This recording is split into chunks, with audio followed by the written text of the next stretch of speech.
Fam, you know what time it is. Got a story to tell. Got a story to tell? We gotta start being more thankful. God has been good to us. But if we're really honest, sometimes we complain too much, feel entitled to everything. But don't worry, I'm gonna help you out. Let me tell you how God changed my perspective on things and showed me how blessed I really am. And this is when your boy was struggling.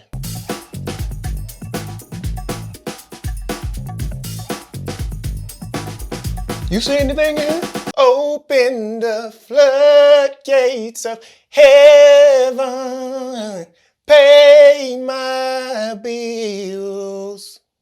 Lord, pay my bills, 'cause I ain't got no money. That's how broke I was. When I graduated college, your boy was feeling himself. Educated black man. Nothing wrong with being confident.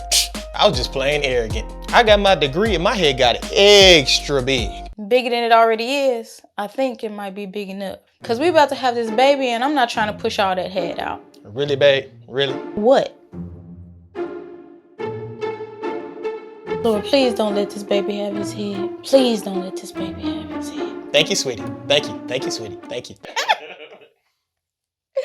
I just knew my first job out of college was gonna be with a big media company. ESPN, Fox Sports. I was ready for my big office overlooking the city. But oh, how God has a way of humbling you when you, as the old saints would say, smelling your upper lip. Y'all know where they got that from? My first job out of college, I was a security guard. Quit that. Got a part-time job at Converse, my favorite shoe. I finally got a job at Kroger stocking shelves overnight, making $11 an hour. Nothing wrong with being a security guard. Nothing wrong with working part-time at Converse. Nothing wrong with stocking shelves at Kroger overnight. But for my current living situation, $11 an hour wasn't cutting it. I couldn't even pay my bills. I'd be in there working overtime hours and still couldn't pay my bills. I was mad. My pride was hurt. I had to do something that I absolutely hate doing. I had to ask people for money. Talk about being humbled and brought back to earth. But that stuff was messing with my head. Did I respond the God way and praise God and give him thanks and be grateful for what I did have? Nope. I responded with complaining. God, I went back to school. I got my degree and you got me up here stocking shelves at Kroger overnight making $11 an hour. I can't pay my bills, gotta ask people money.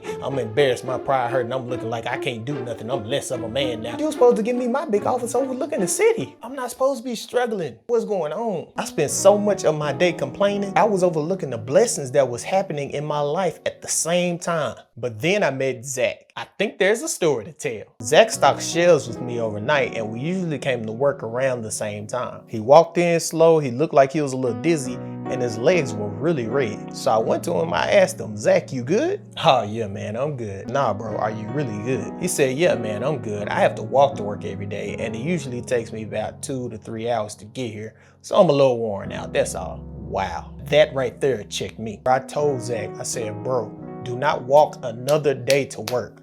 I will take you to work from now on. Zach began to tell me about the situation he was in. He told me he was about to get evicted out of his apartment because he couldn't pay rent. But to make matters worse, he had kids and he didn't know where they was gonna stay. So he had to find a place for them to stay while still coming to work and also finding another apartment complex for them to live in. He didn't trust people with his kids. He didn't know what was gonna happen. The mom really wasn't helping out.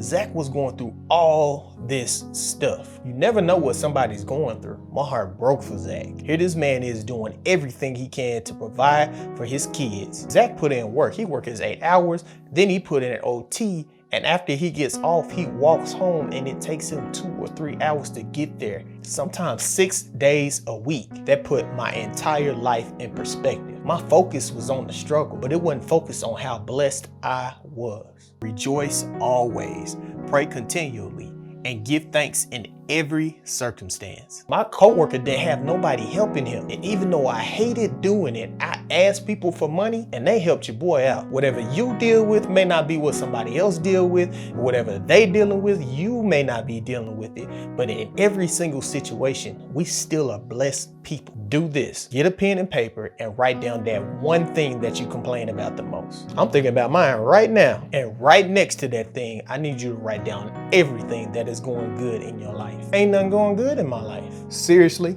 did you get shot at today? Did you wake up breathing this morning? Are all your kids still alive? Do you speak to or see your parents every single day? Did you lay your head on a pillow last night? Because some people are laying their heads outside on pieces of cement. And it's easy for us to look at others and see what they do have. When we look around and see everything that's going on, you got to know that we're blessed. Even in our struggle. Don't you know it's people in other countries who don't know what it's like to drink clean water every day, take a bath every night, eat food every day? Some people's parents have passed away. Even in this coronavirus time, wouldn't it be bad if we was in another country that didn't even have medical staff to detect the coronavirus? We are so blessed and God is so good. That night, God used that to check me on how stupid I was acting. Instead of thanking God and praising Him for that, I had people supporting me and that cared about me to help me out. I'm sitting up here complaining about what I think I should have had, what I should have been doing. God was being good to me. Some of us will never know what it's like to be hungry. Some of us will never know what it's like to be homeless. Some of us will never know what it's like to be without parents. By focusing on God and how good He is to us, it could change our perspective and show us how blessed we really are. In rough times, you still can look around and be thankful. God has been too good. And even though you can't see it, somebody will gladly trade places with you right now. No matter how bad it is, it could be worse. And instead of spending our time complaining, look around and see the good things that's going on in your life. It might just channel our minds in direction to focus on Jesus and how good He is to us, even in times like this. Thank you so much for watching my videos. Your continued support really inspires me and it really helps me to keep on doing it for real. Do me one solid favor. If you're watching this video on Facebook or Instagram, go over to my YouTube channel, Glenis, Glenis, all cap. Make sure you subscribe to my channel. Share this video with at least 5 people that you know. Leave a comment. I'll see you next time. Got a story to tell.